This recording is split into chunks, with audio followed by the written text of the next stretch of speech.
Hi, welcome to another episode of Carr2Carr. I'm Ramon. And hi, I'm Dana. Today we'll see a case out of Jacksonville PD where a foot chase resulted in a fatality. So we'll watch the video and we'll come back and discuss.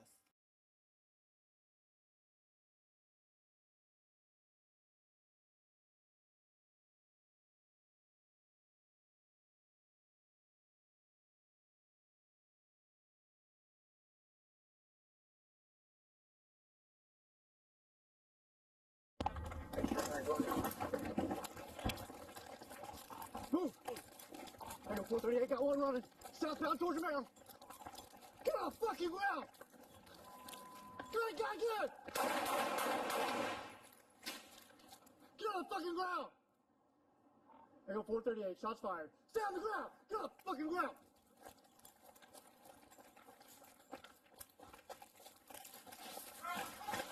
Get on the fucking ground, dude! Stay on the fucking ground! Suspect's fleeing south, going across the Maryland. Guns on the ground.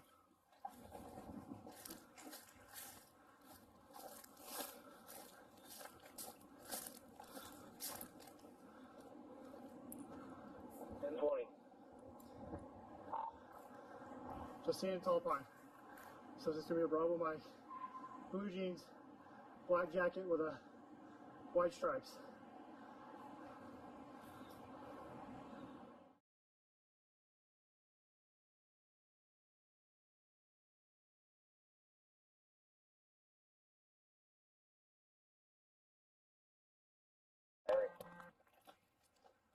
Stay right fucking there. Don't fucking move. Don't fucking move. 2282, I got him hit. He's got an 18. Do not move your fucking hands. Okay. Just stay right there. Put your hands above your head. I get that. Put your hands above your head. Keep them right there. Do not move. Where you shot at? Don't move. I see that. Stay right there. Stay right there. Okay, well, we're going to work on you, bud. I need you to roll over, put your hands behind your Just back, put your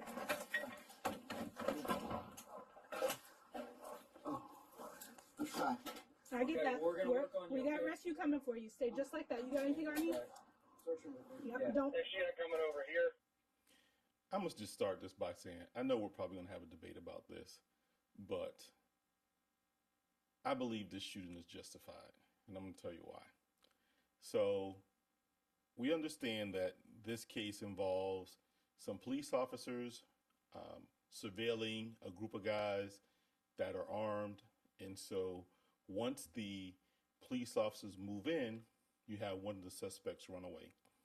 And so that suspect runs away, and you have a police officer follows in the vehicle and then eventually gets into a foot chase. And as he's running, he goes down this, looks like abandoned property type area, apartment complex, and the male takes a gun out. He pulls the gun out, has it on his arm, and the officer discharges his weapon, shooting him in the back. The gun falls down, the suspect falls to the ground, and he covers him and advises. So then the suspect jumps up and takes off running, and he goes behind him again to try to get him to stop, but he continues to flee. And the reason I say that this is justified, I'm going to say that I wouldn't have done this. I wouldn't have shot this kid in the back. I would have set up a perimeter and allowed him to be captured. You know, in our city, I've chased so many people with guns in their hands and never shot them in the back. Never shot them. I had once someone running towards me when I pulled up on a robbery in progress, and he threw the gun underneath the car while I'm getting out of my car, drawing down on him. So I'm sure that their policy allows them to shoot if they feel a threat once they see a gun, because we don't have to wait for somebody to shoot. But I think it's going to be justified. I just don't like to shoot, and I wouldn't have done it. I agree we don't have to wait till someone to shoot. I think a person needs to be in a position to shoot for us to feel a threat.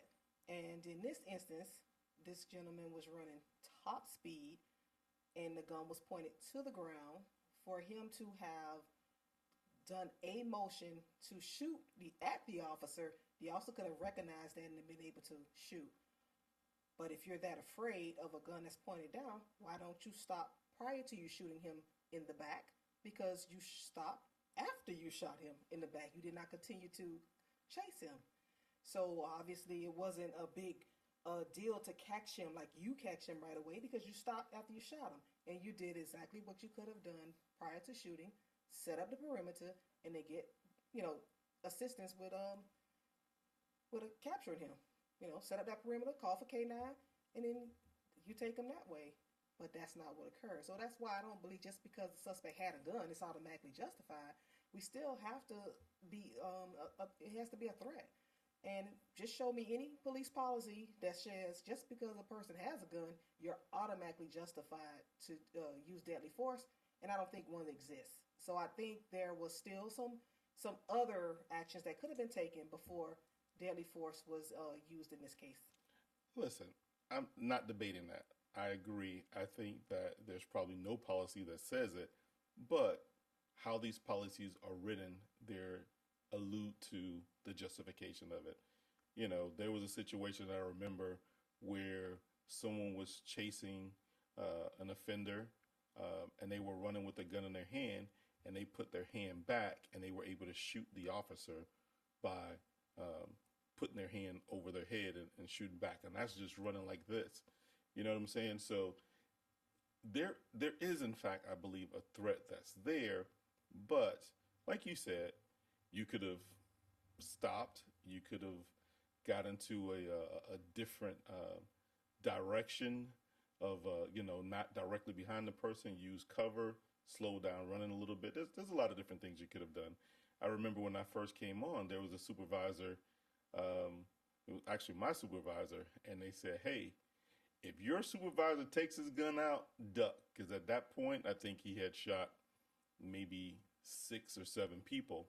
And so a couple of those people were offenders that were running away, that were robbery offenders, or maybe someone with a gun, but they had, justifiable shootings because of how the policy was written. The policy is, written a lot tighter now, where there has to be a threat to you or the community at large. And so, but I just how these policies are written as well. And this gentleman had a gun and they surveilled and they knew for a fact, and then having the gun there, I think it's going to be justified. Like I said, I just personally would not have discharged my weapon because I've been in this situation several times. Okay. Well, we'll leave it at that because we'll agree to disagree. And be safe out there. So with that, thank you for watching another episode of Carr2Carr Podcast. Please be sure to like, share, and subscribe. Until next time.